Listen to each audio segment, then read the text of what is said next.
아침 목소리 오신 여러분들을 환영하고 축복합니다. 하나님께 새로운 한 주안을 허락하셨는데요. 이번 한 주안에도 새로운 은혜로 오늘 우리의 삶을 지켜줄 줄 믿습니다. 오늘은 여호와의 열심이라는 제목을 가지고 열왕기하 19장 20절부터 37절까지 말씀을 함께 살펴보았으면 좋겠습니다. 먼저 20절부터 22절까지 말씀 같이 한번 읽어볼까요?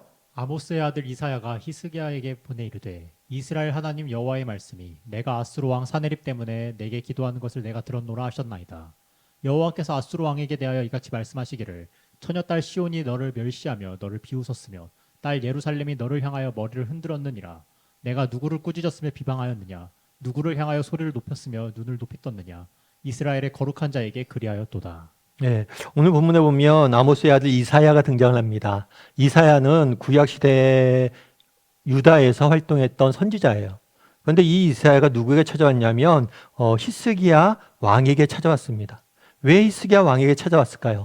이렇게 이야기하고 있어요. 내가 아수르 왕 사네립 때문에 내게 기도한 것을 내가 들었다라고 이야기를 합니다. 그 당시 아수르 왕 사네립이 유다를 침공해 왔어요. 사실 이번에 첫 번째 침공은 아닙니다. 그 이전에 한번 침공을 해왔어요. 그 침공을 해왔을 때 유다의 전역을 완전히 황폐하게 만듭니다. 그래서 결국에 유다가 뭘 했냐면 항복을 하고 조공을 바치게 돼요. 심지어 정말 예루살렘에 있는 왕궁뿐만 아니라 성전에 있는 모든 금과 은, 심지어 성문에 붙어있는 금박까지 다 뺏겨서 줬다고 이야기를 해요. 그건 다음에 이 사람들이 돌아갔습니다. 그런 다음에 또다시 재침공을 했어요. 그래서 이번에 다시 돌아오자 이번에는 사신을 보내서 평화적으로 정치적으로 해결하려고 했어요. 그럼에도 불구하고 그들이 말을 듣지 않고 예루살렘까지 쳐들어와서 예루살렘 포위하고 예루살렘을 함락하기 직전이 된 거예요. 그러자 히스기야가 뭘 한 거예요? 기도를 한 겁니다. 정말 자기가 가진 정치적인 수완, 그 다음에 자기가 가지고 있는 재물, 이런 것들로 문제를 해결하려고 했어요. 그런데 도저히 해결할 수가 없어요. 유일하게 지금 해결책은 누구밖에 안 남은 거예요? 하나님밖에 남지 않은 거예요. 그래서 하나님 앞에 가서 뭘 한 거예요? 기도했던 거예요. 우리도 사실은 살다 보면 이런 경우들이 많아요. 하나님께서 정말 극한으로 우리를 몰아치실 때가 있죠. 정말 어딜 봐도 소망이 안 생기는 순간들이 있어요. 그럴 때라도 여러분들이 기억할 것이 있어요. 그건 뭐예요? 우리에게는 하나님이 계시다는 거예요.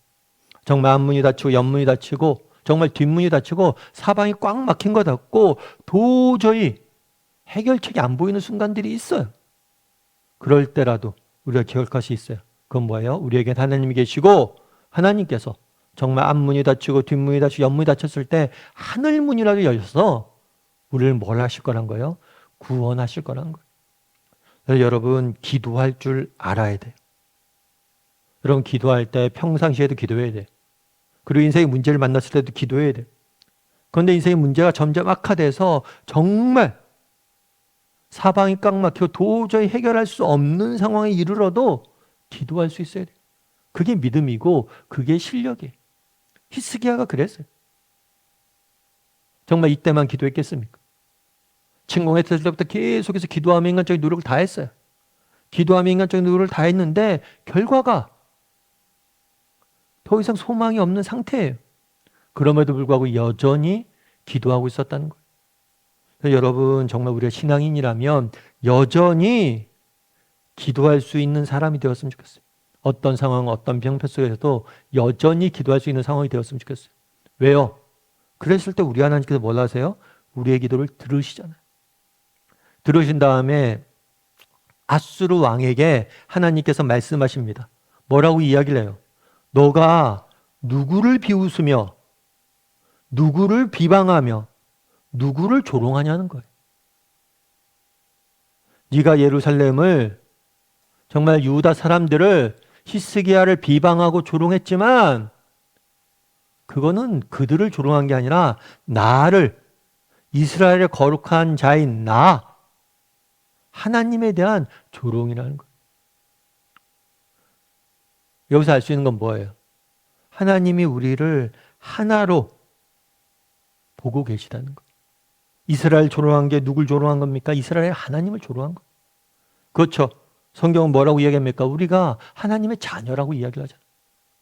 우리가를 조롱한 것은 하나님을 조롱하는 거예요. 다르게 말하면 자녀의 문제는 자녀만의 문제가 아니에요. 여러분 자녀 낳아봐서 알잖아요. 우리 아이에게 문제가 있습니다.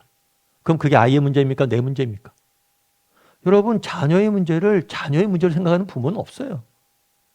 자녀의 문제가 생기면 내 문제처럼 고민하고 아파하고 생각한다는 거예요. 하나님도 마찬가지라는 거예요. 우리 자녀들에 대한 유다에 대한 조롱이 나를 향한 조롱이다. 유다의 문제는 내 문제라는 거예요. 그래서 우리가 정말 하나님 앞에 기도할 수 있고 우리에게 소망이 있는 게 있어요. 그건 뭐예요? 내 문제는 내 문제가 아니에요. 내 문제는 내 문제가 아니라 누구의 문제예요? 하나님의 문제. 그리고 하나님께서 뭘 할 거예요? 자신의 문제처럼 여기고 하나님께 자신의 문제이기 때문에 스스로 일하실 거예요. 그거에 대해서 확신해야 돼요. 여러분 백이란 말 아시죠? 백이란 말은 좋은 말은 아니에요. 그런데 우리에게는 늘 누가 있어요? 백이 있는 거예요. 그 백이 누구예요? 하나님이 있는 거예요. 왜요? 우리는 하나님의 자녀이기 때문에 그렇죠. 우리가 형이 있고 부모가 있어 봐서 알잖아요. 그들이 정말 최후의 보루처럼 날 지지하고 응원하잖아요. 마찬가지란 거예요, 하나님. 광주에 가면 대인시장이라는 데가 있습니다.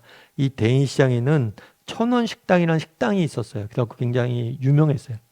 왜 천원식당이냐면 원래 식당 이름은 따로 있어요. 그런데 별명이 천원식당이에요. 왜 천원식당이냐면 밥값이 1,000원이에요. 그러다 보니까 이 식당은 장사를 할수록 손해볼 수밖에 없는 구조예요.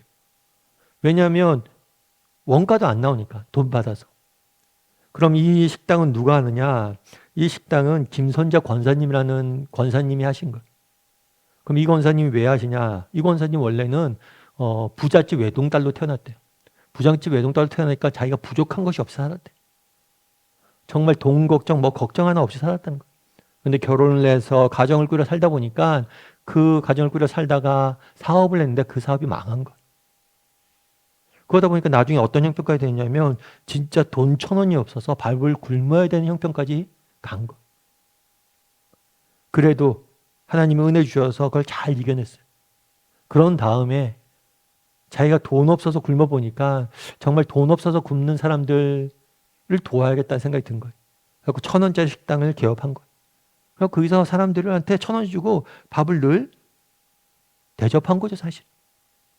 그런데 이 권사님이 이제 그 식당에서 시장에서 그런 1,000원 식당을 하다 보니까 그 시장에서 거의 맏언니처럼 이렇게 되어 있대요.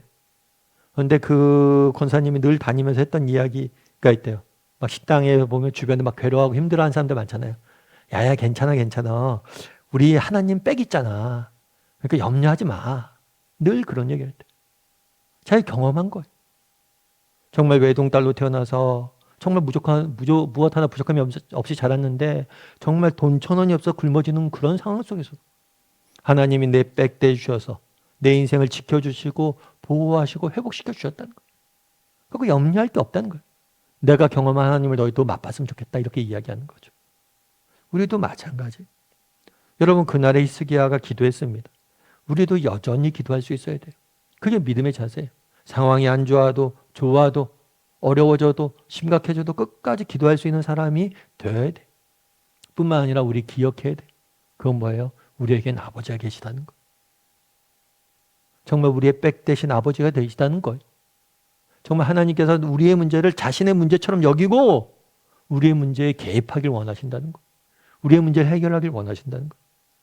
그 사실을 기억하고 날마다 하나님 앞에 나가서 기도할 줄 아는 저나 여러분이 되기를 주님의 이름으로 소원합니다. 우리 함께 기도했으면 좋겠는데요. 기도하실 때 오늘 말씀 기억하면서 기도했으면 좋겠습니다. 그날의 히스기야가 정말 압수르가 침략해 왔을 때 정말 끝까지 하나님 앞에 매달려 기도하는 모습들을 보게 됩니다. 우리도 하나님 앞에 나아가서 기도할 수 있는 사람이 되게 해달라고 기도했으면 좋겠습니다. 끝까지 여전히 정말 힘들고 어렵지만 상황이 더 악화될지도 있지만 그럼에도 불구하고 여전히 끝까지 기도할 줄 아는 사람이 되게 해달라고 이 시간 목소리로 기도했으면 좋겠습니다. 특별히 우리가 기도할 때 믿음을 갖게 해달라고. 하나님은 우리의 문제로 너의 문제로 보지 않으세요. 나의 문제로 받아들이세요. 왜요? 우리가 그분의 아들이기 때문에. 정말 하나님께서 내 문제를 자신의 문제로 여기고 도우실 거예요. 그런 믿음을 가지고 끝까지 여전히 기도할 줄 아는 사람이 되게 해달라고 이 시간 목소리로 같이 기도하도록 하겠습니다. 같이 기도하시겠습니다.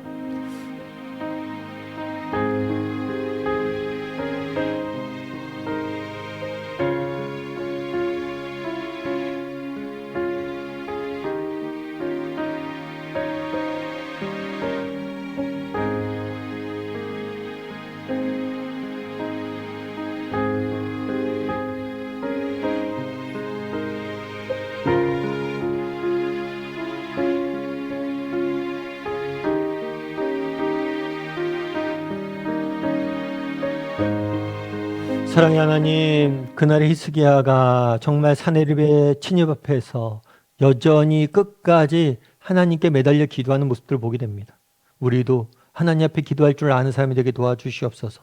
정말 내가 최선을 다하고 열심을 냈음에도 불구하고 상황이 너무 악화된다 할지라도 앞문이 닫히고 뒷문이 닫히고 옆문이 닫힌다 할지라도 여전히 하나님 앞에 기도할 줄 아는 사람들이 되게 해달라고 아는 사람이 될 수 있도록 하나님 우리를 도와주시고 또 우리가 그렇게 기도했을 때 하나님께서 하늘문을 여셔서라도 우리를 구원하실 줄 믿습니다. 그런 믿음을 가지고 끝까지 하나님 앞에 기도할 줄을 아는 정말 우리의 문제가 아니라 하나님의 문제임을 깨달아 알고 정말 끝까지 하나님의 도우심을 기도할 줄 아는 믿고 기도할 줄 아는 사람들이 될 수 있도록 우리를 붙잡아 주시옵소서. 하나님께서 오늘도 우리와 함께 동행하시고 우리 인생을 인도할 줄 믿사오며 모든 말씀 예수님의 이름으로 기도드립니다. 아멘.